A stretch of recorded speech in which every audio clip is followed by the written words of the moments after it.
Mami Wata is a story of sisterhood. It's about two sisters who must fight to save their people from an ideology and a new force that threatens the very fabric of their land. And they must bring back their people, their village, to its former glory and lead them to a new path.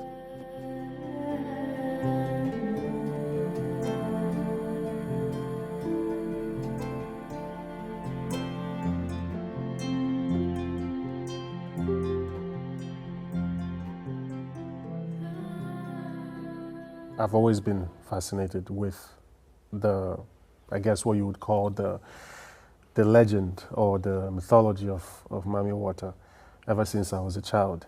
I can't say why, but this has just been the case.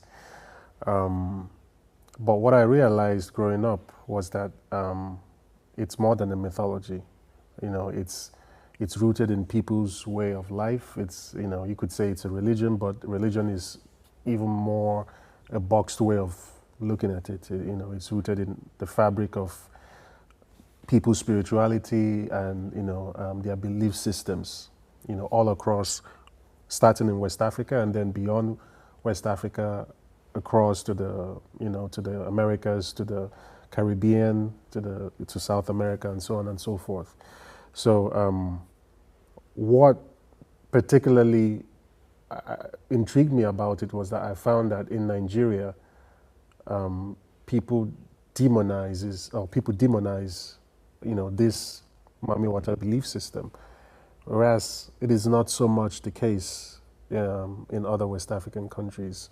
I mean, I'm not saying that doesn't happen, but it's really extreme. There's almost a violent reaction to, not like in terms of physical violence, but like an emotional violence to Mami Wata in reference to, you know, the fact that people are Christians, people are Muslims, and they think that, you know, this very specific traditional belief system is against that, you know, Christian belief or against their Islamic beliefs. And so I've always wrestled with that, and I've never quite understood why that should be the case, you know, but I never thought to make a movie about it until 2016.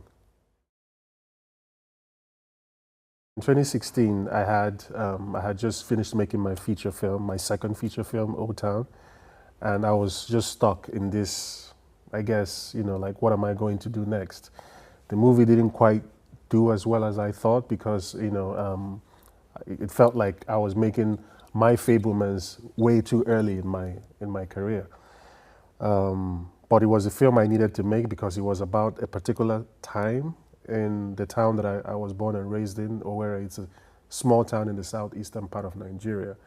And I felt like I needed to capture this time before the town became something else. And it was literally changing, you know, before my eyes. And I did that, so no regrets. But I was really stuck in my career at the time, you know, and I didn't know what to do next. And that's when I just kind of found myself on a beach. And I still don't know if I should call it a vision. I think it's a vision because I was awake. I just kind of checked into this reality where I'm on a beach and I see like I'm looking at the ocean and I see this, who I believe to be Mami Wata, because, you know, that's what we've been told, you know, that she looks like, emerge from the ocean. And at first I think she's staring at me, but I realize she's staring through me. So when I turn around, I see this other young woman walking towards me, and she walks right past me and walks towards the ocean. And then I come to. And so after that I said, okay, I'm making a movie about Mami Wata. But instinctively I knew that even though it's a movie about Mami Wata, it would be more a movie about the young woman. Because I knew that if I followed the young woman, if I tried to find out where she's from, you know, where, you know, what's the name of a village, who's her mother, does she have a sister? Like if I made further investigations into her, it would inadvertently lead me back to Mami Wata. But that process took years and years, you know, achieve.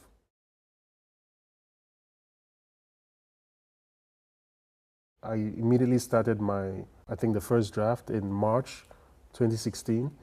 And then from that time until probably middle of 2018, I had written 8, 9, I think maybe even 10 drafts, several drafts of the script. But I was writing myself into like a tight spot, because every time I wrote it, it was more and more a very traditional genre film. And I love genre. That's my thing. I love genre film. But that's not what I wanted to do, and that's not the feeling I had when I received the film. That's not. I felt like this was something more than genre, and I wanted to capture that feeling. So the more I wrote and tried to figure out what that was through the writing, I was doing more the traditional genre stuff, and so I got a bit frustrated with that, especially because everyone thought that what I was writing was good, and I knew it wasn't good. But I think I knew what I needed to do, so I started another journey. I decided, okay, I've done this for, between 2016 to 2019, I'm going to try something else. And I decided to go for the labs, the screenwriting labs. Mm-hmm.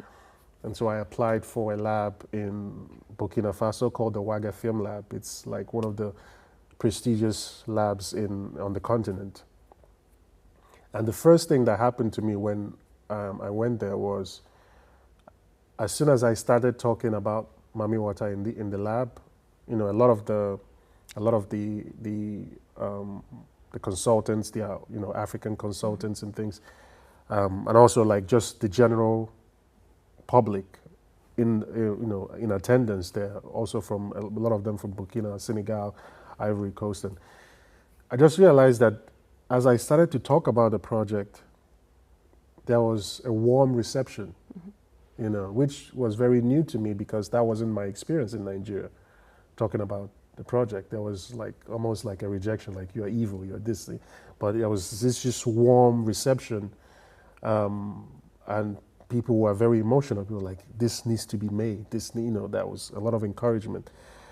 And so that, I think, was the first clue to me as to the direction I needed to take mm-hmm. with the project, to kind of explore more the dichotomy in belief system, which I didn't have in all those other drafts that I was making. Like I said, mm-hmm. it was more a traditional genre, like a revenge thriller kind mm-hmm. of thing. But with this experience that I had in Ouaga, I said, okay, this is worthy of exploration. There's a dichotomy here. There's two sides to this belief system, and how do I approach that? And so after that, I went to other labs, several labs, and that began the process of the external, I call it the external journey of the film, which was to figure out, like the technical, structural pieces that make the story work. Mm-hmm. And I realized, okay, yes, I'm going to have, the dichotomy of belief system. I'm going to have modernity versus, like, I understood all of that from a very technical point. Mm-hmm. But it wasn't until, I guess, I went personal and I did an internal journey of figuring out why I wanted to do that all of those things came together, mm-hmm. I would say. Mm-hmm.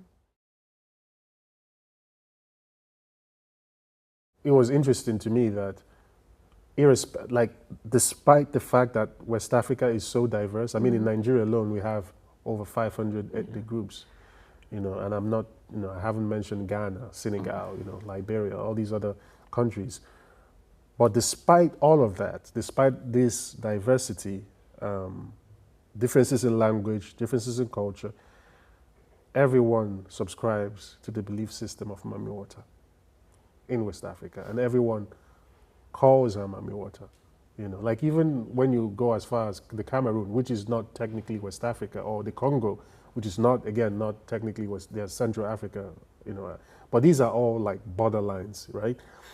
And what I realized is that the language didn't matter, the belief system didn't matter. They all recognized this deity, this goddess, you know, and that for me made it necessary to subscribe to the film as a West African folklore.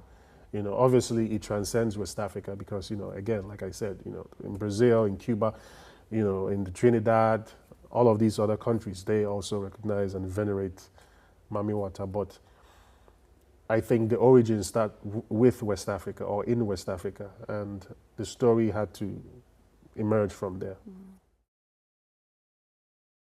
It was mostly about having these archetypes, I would say, like, you know, these archetypes that represent ideas. I think I write my best kind of writing comes forward when I write archetypes.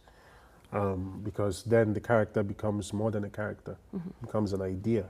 And everyone can connect to an idea. Everyone can connect to ideas are rooted in belief systems, they're rooted in philosophies, it's rooted in, you know, way of life. So if you have a character that represents an archetype, I think it's stronger and it's memorable, and it's not bound by even the specificity of where that character comes from. Anyone, irrespective of where you're from, you can connect.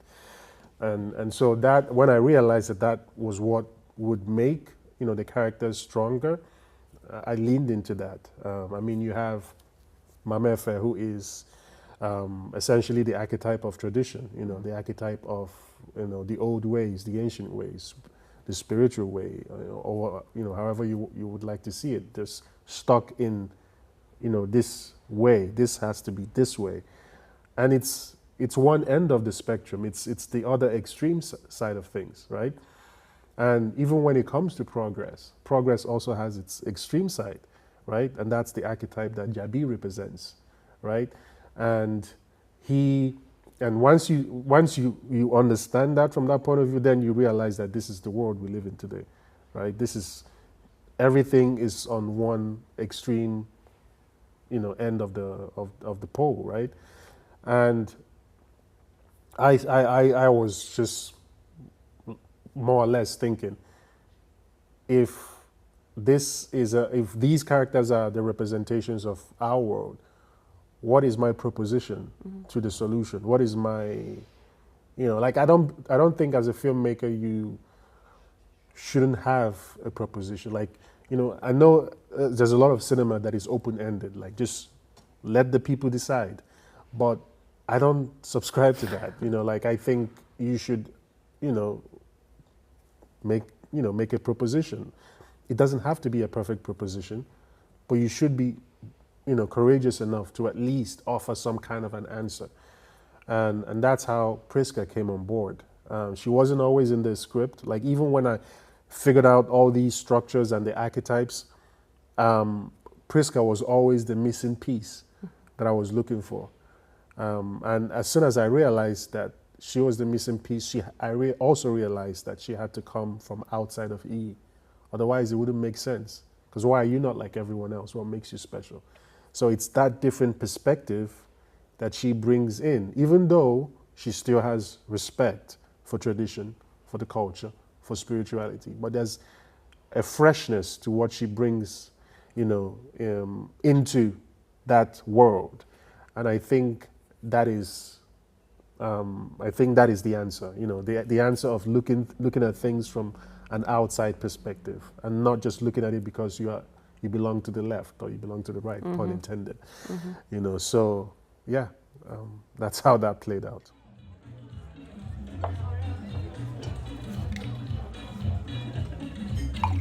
You know, come the believe mama again.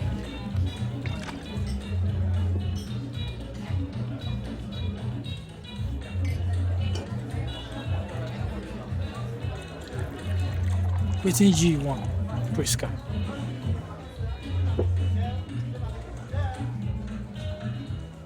Wetin you want, you follow.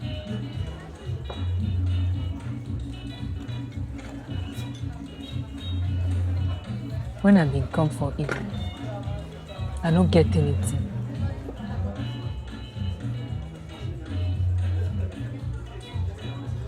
Mama carry me like say I been picking. People na my people. I don't know anything past from here.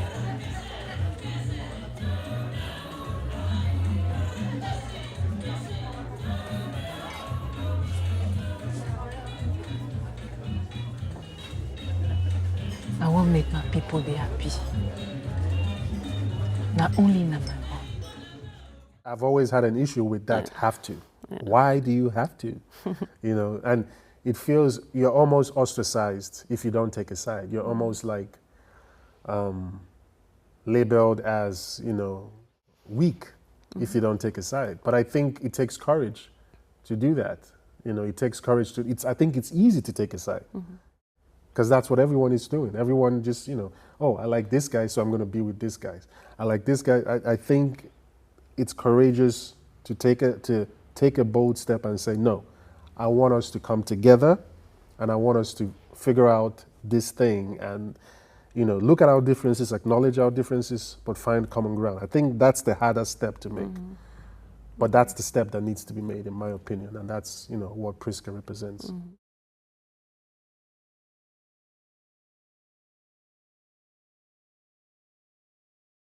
I think it comes from reality. I mean, that's what I see, you know, and that's what I grew up around. One of the other missing piece of that brought things together when I was, you know, finalizing the script was that I realized that I wanted to pay homage to my late sisters, Ebere and Nena, and, you know, like, you know, in the end credits you see it's for Nena and Ebere.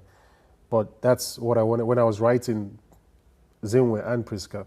That's really because I wanted to see people that reminded me of my sisters, you know.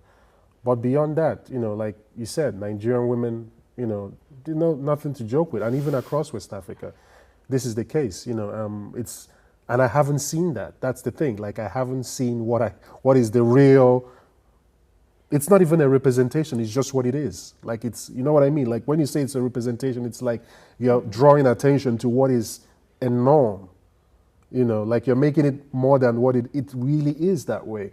If you come to Nigeria, you come to Benin where I live now, or Ivory Coast, Burkina Faso, you're gonna see, you know, women, you know, either with their children or, you know, they are going to work on their motorcycles. You know, like that's just, and it's not something people think about. Like it's just the norm. But you don't see that. In cinema, you mean? Yeah, exactly. Yeah, that's what I mean. You don't see that in cinema. You see like abused women, raped, you know, like just stomped to the ground as African women, as representation of African women. That's what you see more in cinema. And it never made sense to me because that wasn't my reality. And I'm not saying those things don't happen, but they happen everywhere. So how come we are not seeing this more prevalent reality and this other thing that is even common everywhere else? You know what I don't know if I'm making any sense. So absolutely. That has always been my gripe. But really, I just wanted to see my sisters on screen. You know, like that's really where that, you know, that represent. And it wasn't. Like I said, it was like a code that I needed to unlock. Once I realized, and it wasn't easy, you know, because it's you're going deep into yourself, right? And emotions I didn't want to tap into, you know, like my sisters, my late sisters who are no longer here with me. So just going deep into that it took years. It took, you know, years to get to that point. But, you know, once I unlocked it, it was really easy to write them. And, you know, make them real and authentic. That's how the movie came to me. Like literally even the vision I saw was all in black and white. And it was a specific kind of black and white that the movie is now. Which is the thing that I feel is kind of like the visual success of the film, because what I saw is what I made, right? The texture, you know. And I know we had the issue with the projection. Like that's because it's a very specific kind of black and white, and I know it. Like I can't explain it. I just know it.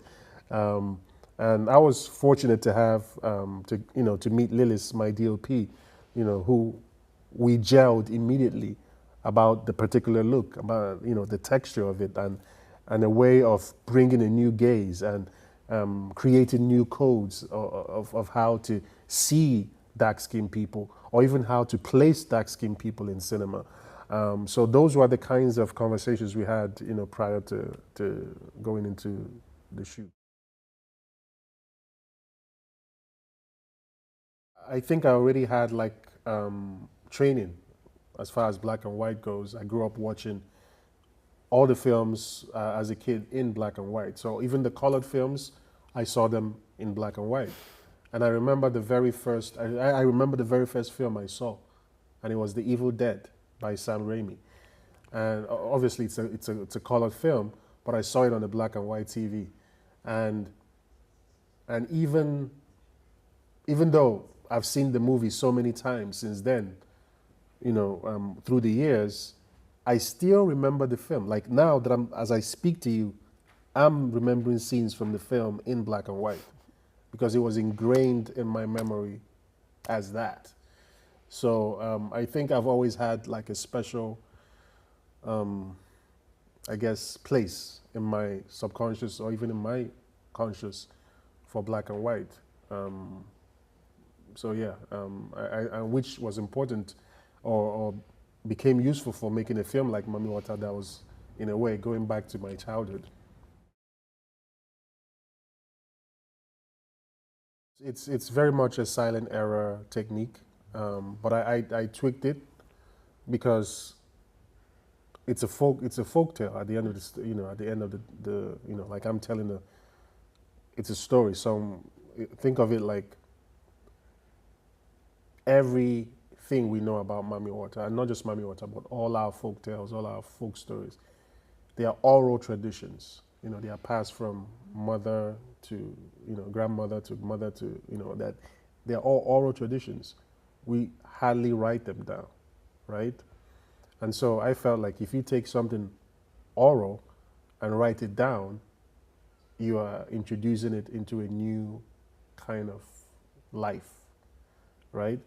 So I liked the idea of merging these two kind of, I guess, techniques, this oral kind of technique and this very silent era cinema kind of technique, and merging it into one, and just using that as a run through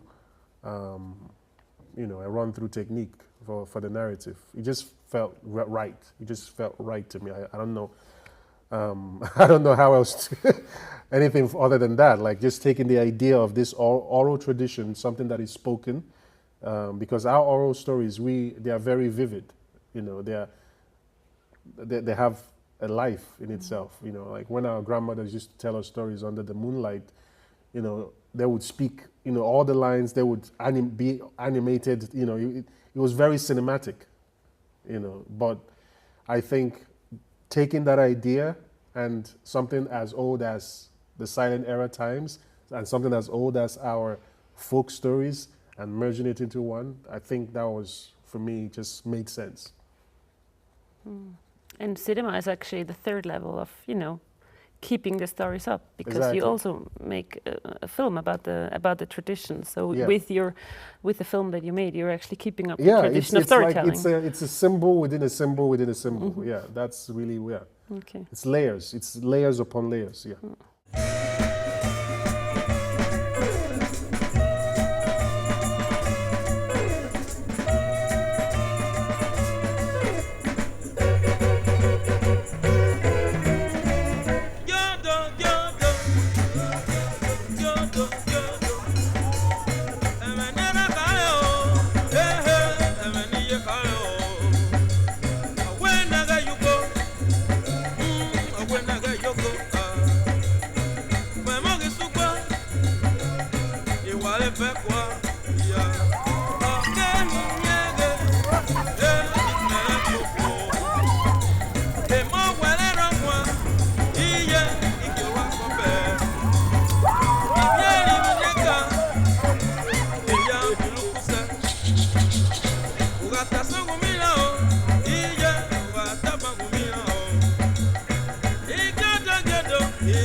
We had to create our own rules. We shot a lot of night scenes, and deliberately so. I remember even like scenes that were written for day scenes in the script. And I would say, no, we're no longer shooting day scenes, we're shooting night scenes. Like we changed scenes that were day scenes into night scenes, just because there was a little bit of hubris there on my part, because like I said, it's not something you do. Like it's not, there's an unwritten rule about how to, film dark-skinned people, especially at night, and how to light them as well. And you can go through cinema history and find how a lot of DOPs have tried to do that, and they've done fantastically well.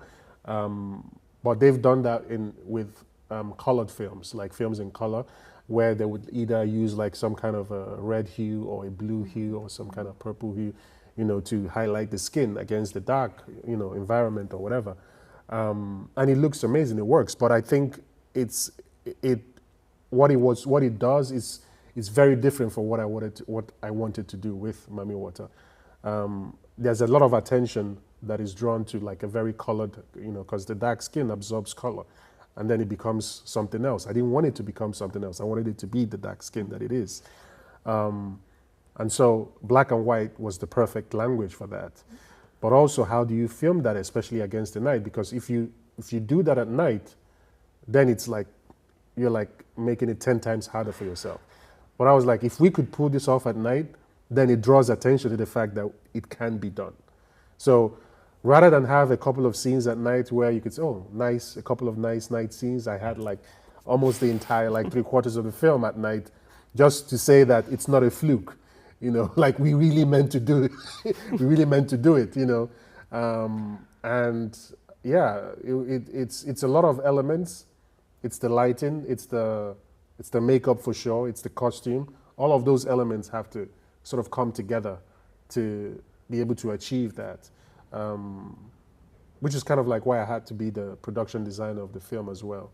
And I'm not a production designer at all, but I feel like I had to do that for this film because I just knew, like when you really know something to the T, like, and you feel it in your gut, you don't trust. Maybe I'm a control freak, I don't know, but you just feel in your gut that you could do it better than anyone else. Just for this movie. Maybe for another movie, no. But for this one, I knew that I wanted to do it and I could do it. And the result is stunning. Thank you. Did you come up with the makeup yourself? I mean, I know EE is a fictional place. Does this come somewhere from reality, or is this really made for this picture? For this film? Pretty much everything you see, it comes from here. Like even down to the title of the film, like the font used. I created that. Like I literally drew that. It just popped into my head. So yeah, everything is really intentional. Even the costumes have a particular palette, a very, you would think that because it's black and white, color doesn't matter, but even more so when it's black and white, that's when color matters even more, mostly, like you can't use certain colors in black and white because it comes out a certain way, like for example, green comes out as gray, and if you don't want that, you can't use that, even if it's a great green costume, but it's going to come out gray. So if that's not what you're going for, and most of the time we weren't using gray, we weren't using green, gray, or yellows, except when we needed a mid-tone. So we had to think intentionally about every single scene and how the costume was going to match against the backdrop or against another character, and how both characters' costumes are supposed to match against, with each other in the scene. So it was really there was a lot of work, I would say. Like, every single costume was designed for a specific person or for a specific group of people.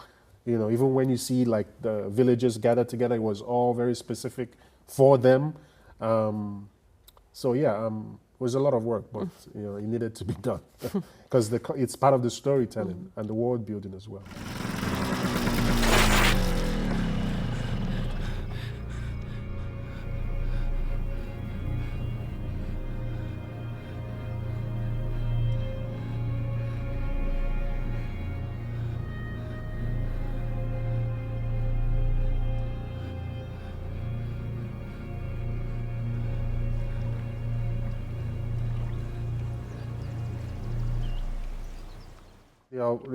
The albino represents two things. First is the more obvious, I guess depends on if you know about the history of albinos in African spirituality, especially in African culture and spirituality, especially in, I guess, West, Central, and some parts of East Africa. You would find that albinos are, in historically speaking, they are they are reverenced in a way. Like, there's a place of, they are held in sacred respect within society, historically speaking. But somewhere along the line, this respect started to morph into something really dark, something really evil, and they were being hunted and being killed in some cases, or and being used for some very dark rituals in some other dark sides of Africa. So suddenly we started hearing like these crazy reports that didn't make sense, and it was targeted at albinos within rural areas in across Africa. And when I started to develop the spirit entity, because that's what she is. She's a spirit entity attached to the intermediary, because again, that's the other side of the explanation. Intermediaries to Mami Wata have a spirit entity attached to them, and they are the only ones who can see that spirit entity, which is why every time you see the albino in the scenes, it's from someone's point of view. First from Mama Efe, and then when Mama Efe dies, Priska, from Priska's point of view, because she becomes the intermediary, which is kind of a giveaway. Once you watch the movie to the end, you realize it's really like a giveaway that Priska becomes the intermediary, because she's the only one who can see it. Only the intermediary can see. So I kind of took these two ideas of, the spirit entity attached to the intermediary and the idea of the sacredness of the albino, and merged it together, because I also wanted to preserve that historical, the historical aspect of how albinos were treated within certain African societies, which is not necessarily the case now. But I figured in a village like E that is still stuck in history and in the origins, I guess this would be the case. Nigeria's cinematic history is a little complex, but not too complex. I mean, we had like a cinematic culture in the 70s that started in the 70s, with the likes of Ola Balogun, Adelove, Hubert Ogunde, those guys. They were shooting films on celluloid.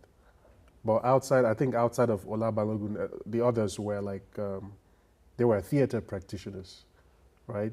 So what they did was film, with their dramas, their theater stuff on film, on celluloid. So that became like the cinema of the Nigerian cinema, except maybe for Ola Balogun, who had a more fluid kind of cinema, and he even made films in Brazil and so on and so forth. But that's as close to cinema, the history of cinema that we've had. That is really the history of our cinema. But I think when Nigeria fell into hard times, harsh economic times, that cinema culture couldn't be sustained, and so it died. By the time it was the 80s, nobody was making films at all. And so what you had was a TV boom. And what happened was those theater guys simply went to, make TV. They started working in TV. And they were basically taking their theater productions into TV. And so the format of theater became filmed for TV. And a lot of the shows that came out in the 80s were like filmed theater. They were like really theatrical pieces bought for TV. And again, no movies until the 90s, when a guy made a movie called Living in Bondage. And that movie it wasn't the first movie, but it was the first. So in the 90s, they were making movies on VHS. And it was these same theater guys, some of them decided that, we could record, these theatrical things on VHS. We don't need like a fancy camera. We could just record it on VHS, put it on, put a fancy poster or whatever, and sell the VHS tapes, because then people were already buying VHS tapes for Hollywood films, for Indian films. So why not just record that, put it have a Nigerian film on VHS and sell it alongside that. So a lot of people tried that. It wasn't really picking up until Living in Bondage just blew up. And it was the first one to blow up that way. And then everyone was doing it. And so this carried on. This was like in 92, but this carried on way into like the 90s and into, I think it was 98 or 99, where by then it was nationwide. Millions of VHS tapes were sold per movie. It was just crazy. And then this journalist, I think it was from the New Yorker, came to Nigeria to just find out like what's going on here. And he went to like a bunch of production sets and things, and did a bunch of interviews to know what's really going on, why. So he found out that people were making films in spite of not having resources. They were telling stories that people could connect with. They were telling stories that Nigerians could relate with. Nigerians, now, just think about this. We've been watching all these decades. We've been watching Hollywood movies. We've been watching Indian movies, Chinese movies, but we've not had a representation of us. So someone comes along, you don't care the quality. It's a representation of you. Now you're seeing yourself. So of course it became a hit, right? So this guy, this journalist, he looked at this phenomenon and he said, "Oh wow, this is cute. This is Nollywood." Right? Like it's like, they are trying to do their own thing. So it's Nollywood, right? And so he essentially was the first person to use that term, Nollywood. And he just stuck. But my thing is, it came from a very specific kind of filmmaking and a specific foundation. And prior to that, we did have a cinema kind of culture that wasn't allowed to thrive or wasn't allowed to bloom until Nollywood came. But now Nollywood has come and it's become this behemoth. We still haven't had the time to create our own cinema, but everyone sees Nollywood as our cinema. You see what I'm saying? So I've always had an issue with that. Not with Nollywood, but with the fact that that is the only identifier of what can emerge, or whatever, of what filmmaking can emerge from Nigeria. And that was always my stance, even from the very get-go, as soon as I came into the scene. And I made a lot of enemies for that, like it wasn't something that you could say and get away with. And, like all the doors closed on me because of that. But I felt like it was necessary, and people are beginning to understand what I was saying, that time. And the industry is shifting to the point where people are realizing that it doesn't benefit anyone to just be boxed into one thing. It doesn't matter how huge it is or how other things can still exist alongside it. You know what I mean? So that's where, you know, it's this ideology or this, I guess, this mission is the mission from whence Mami Wata emerges from, and pretty much everything I've been doing.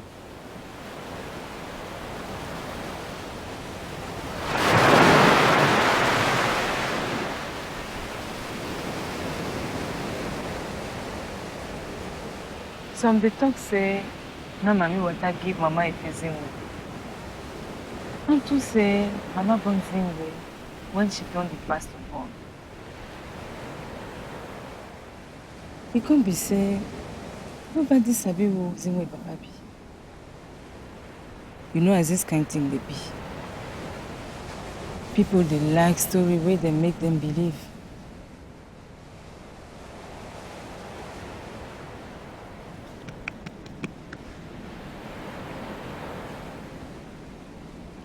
Wetin you come believe?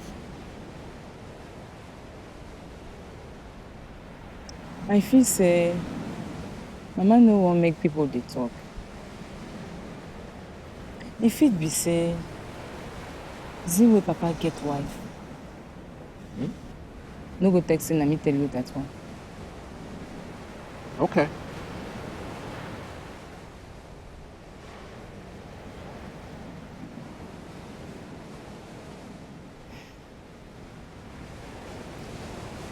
If to say Zinwe na Mami Wata pikin for true, she for don come carry am since.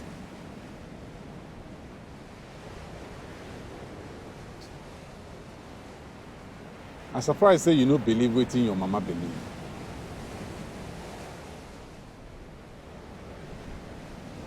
I no sabi wetin I believe. Pass water, pass tree, pass sun, pass land. Wetin I sabi na my mama and people dem. All that over one. E no concern me.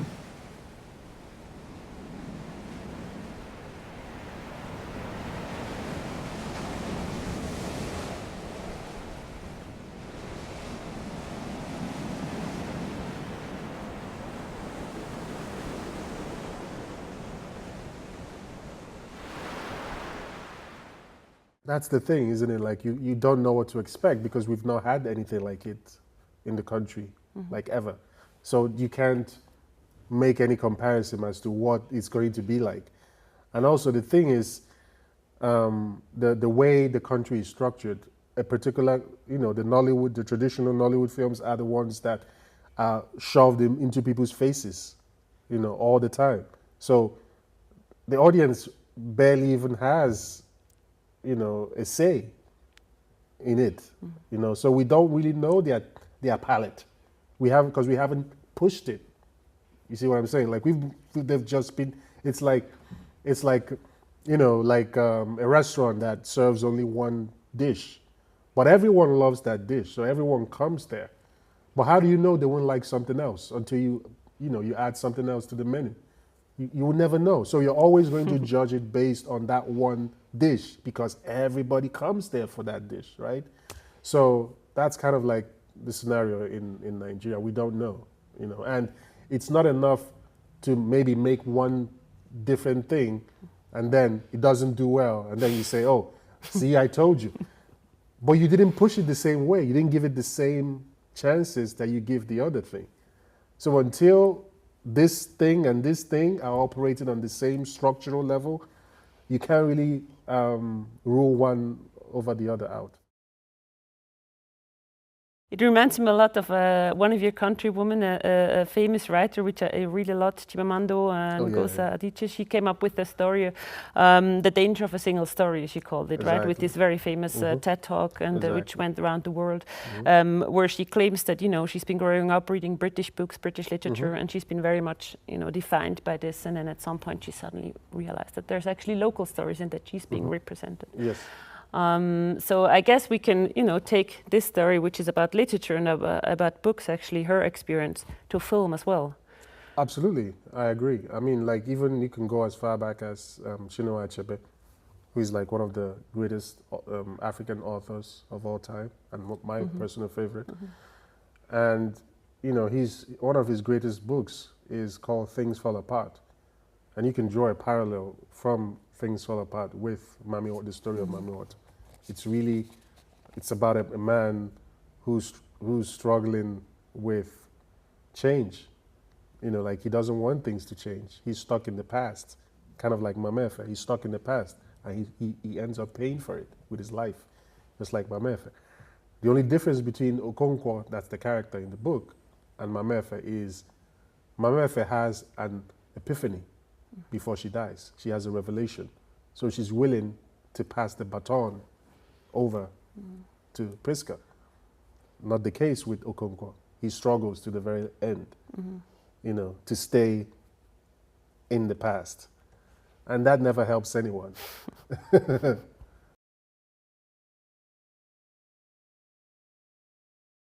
I'm working on a few scripts.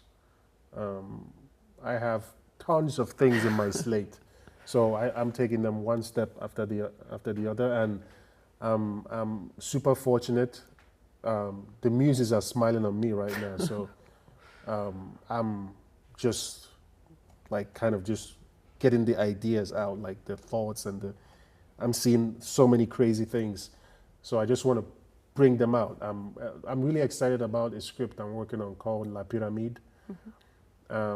It's actually called La Pyramide, a celebration of dark bodies. And it's a feature, and it's actually set in Dakar, Senegal, New Orleans, Louisiana, and Salvador, Brazil. So it's like these three locations, and it involves characters, you know, who it's not like an anthology, but the stories kind of weave into each other. But yeah, it's fun. I think it's, you know, like whatever you think Mami Wata is, I think it enhances what I started with Mami Wata as far as aesthetics and as far as, but it's not black and white. It's going to be in color, but it's going to be a new kind of color, just like Mami Wata is a new kind of black and white. So it's along that vein.